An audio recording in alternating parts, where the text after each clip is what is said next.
ভূমিষ্ঠ আমার সহযোগী বিভিন্ন অঙ্গ এবং সহযোগী সংগঠনের ভাইরা এবং আমার প্রিয় সংগঠন মহিলা দলের সংগ্রামী বোনেরা, উত্তরের বোনেরা আছে, দক্ষিণের আমাদের রুমা আক্তার এবং শাইনি নার্গিসের নেতৃত্বে বোনেরা আছে এবং মঞ্চে আছে সিনিয়র সাধারণ সম্পাদক হেলেন জেরিন খান, শাম্মী আক্তার, নেওয়াজ হালিমা আলী, শাহানা আক্তার শানু, আমাদের অ্যাডভোকেট মনি, নীলফার চৌধুরী মনি, সাবেক মহিলা দলের সাধারণ সম্পাদক শিরিন সুলতানা সহ সবাইকে, সাংবাদিক ভাইরা যারা আমার কথা শুনছে সবাইকে আসসালামু আলাইকুম।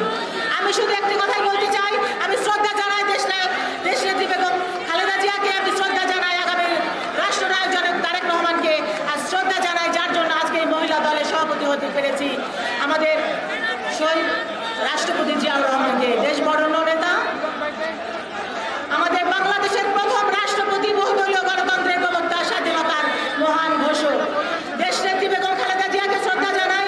আমার সিনিয়র নেতৃবৃন্দ এখানে আছেন, অনেক বক্তব্য রাখবেন ইম্পর্টেন্ট। আমি শুধু বলতে চাই, আমি যেহেতু কন্যা, আমি জায়া, আমি জননী এবং আমি স্ত্রী, আমি শুধু ফেলানির কথা আপনাদের স্মরণ করে দিতে চাই।